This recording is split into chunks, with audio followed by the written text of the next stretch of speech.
समय की बात है। एक गांव में एक मूर्तिकार रहता था। मूर्तिकला के प्रति अत्यधिक प्रेम के कारण उसने अपना संपूर्ण जीवन मूर्तिकला को समर्पित कर दिया था। परिणामतः वह इतना पारंगत हो गया था कि उसकी बनाई हर मूर्ति जीवंत प्रतीत होती थी। उसकी बनाई मूर्तियों को देखने वाला उसकी कला की भूरी भूरी प्रशंसा करता था। उसकी कला के चर्चे उसके गांव में ही नहीं बल्कि दूर दूर के नगर और गांव में होने लगे थे। ऐसी स्थिति में जैसा सामान्यतः होता है वैसा ही मूर्तिकार के साथ भी हुआ। उसके भीतर अहंकार की भावना जागृत हो गई। वह स्वयं को सर्वश्रेष्ठ मूर्तिकार मानने लगा।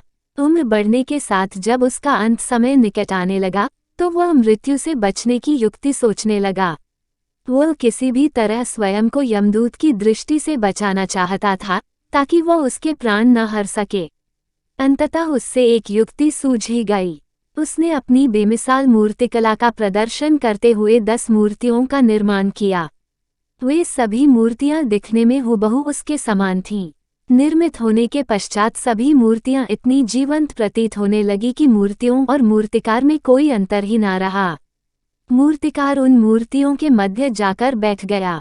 युक्तिनुसार यमदूत का उसे इन मूर्तियों के मध्य पहचान पाना असंभव था। उसकी युक्ति कारगर भी सिद्ध हुई।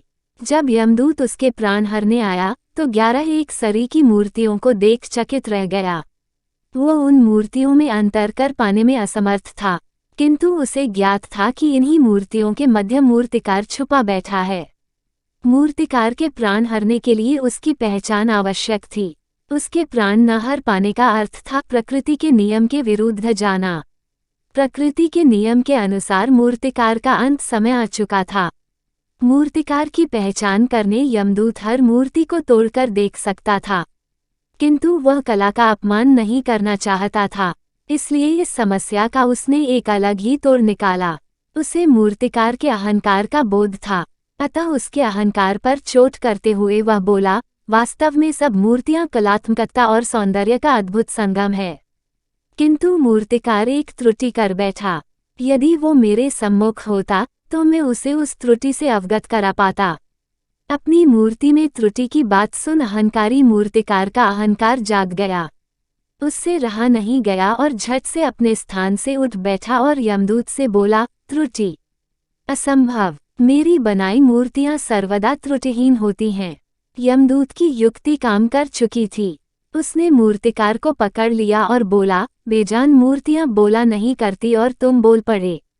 यही तुम्हारी त्रुटि है कि अपने अहंकार पर तुम्हारा कोई बस नहीं। अहंकार विनाश का कारण है, इसलिए अहंकार को कभी भी खुद पर हावी ना होने दें।